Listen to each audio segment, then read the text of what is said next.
So here I am laying the card topper on top of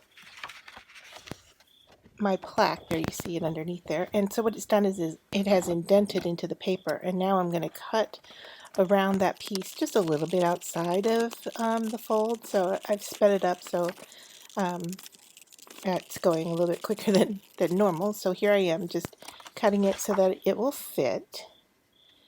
And then the next thing I'm going to do, and I'm just checking to make sure it looks good.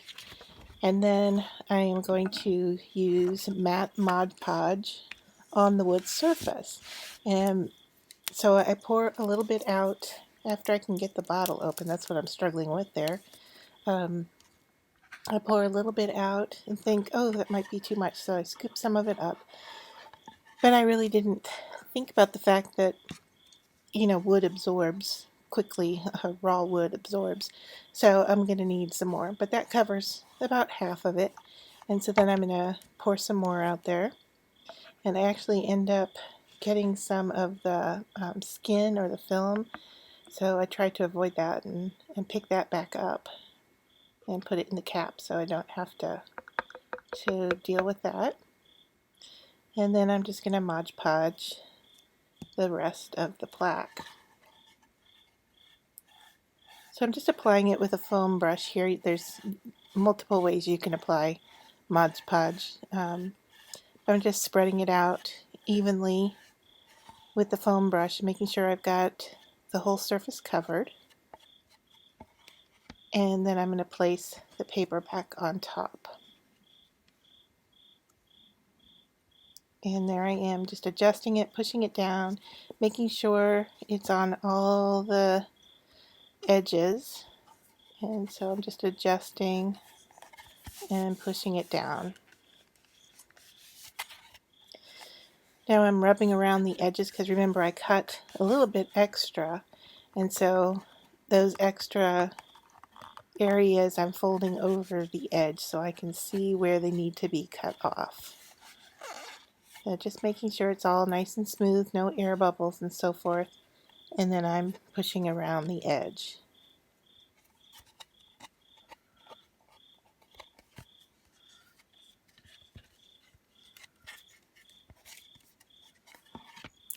So I've put down my cutting mat and here I am cutting around the edge.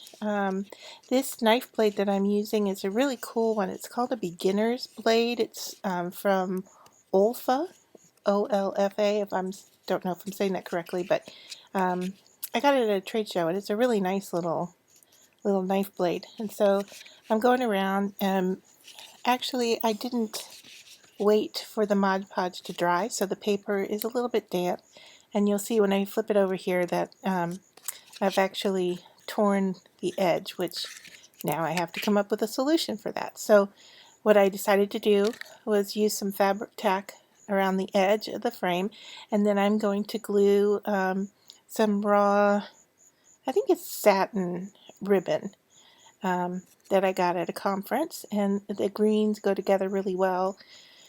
And they work with the mood board that we're working with this month. And so, yeah, just go ahead and glue this around the edge. And I like the rawness of the ribbon because it kind of goes with the rawness of the twine that's hanging at the top.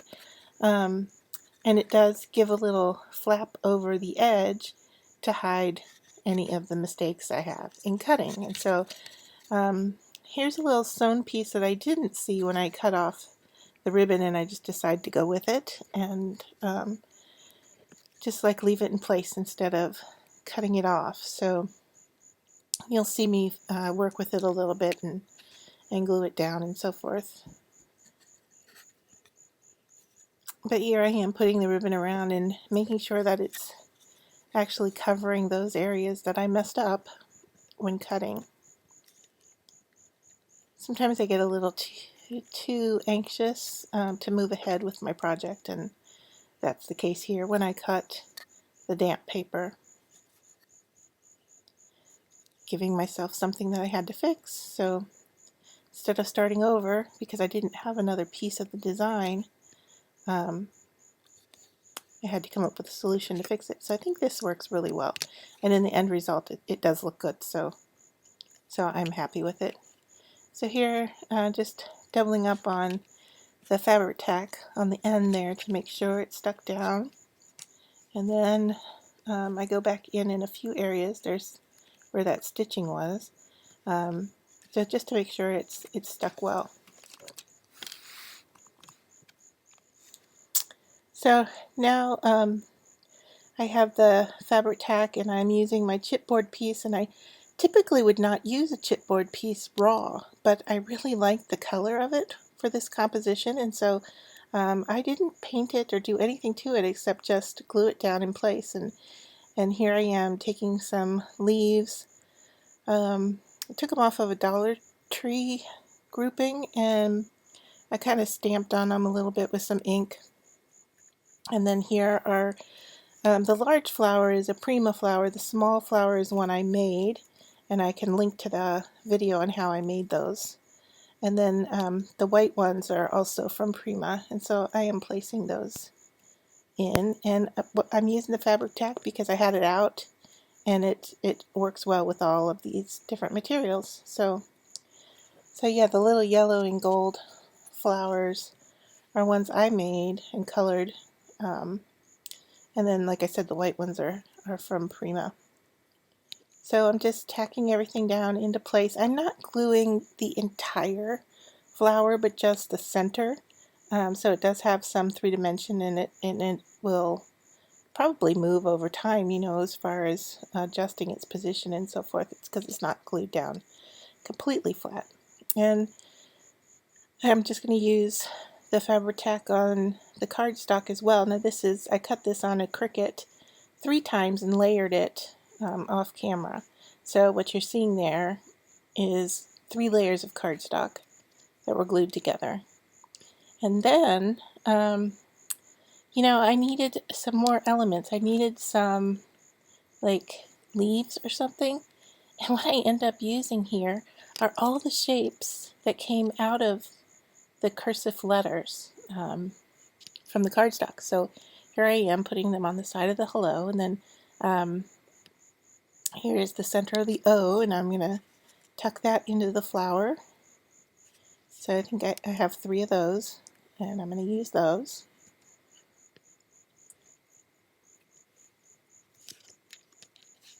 And you'll see me just continue to build up the side of the flowers with the cardstock and filling it in. And I really ended up liking the combination of the flowers, the chipboard, and the cardstock.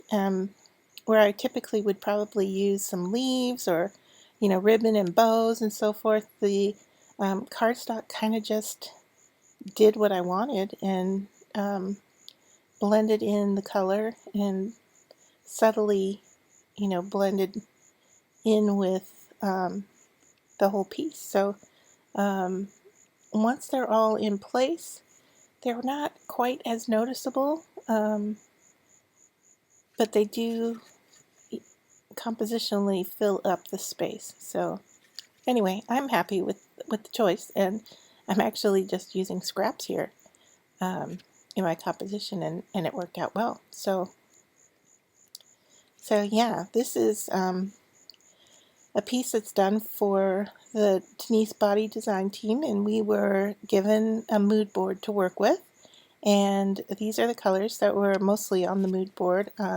It also had purple, which I didn't use, and the yellow gold is not included on the mood board, but I'll put a link to the blog post so you can see the rest of what I'm talking about if you're interested, and get links to the different materials I'm using if you're interested.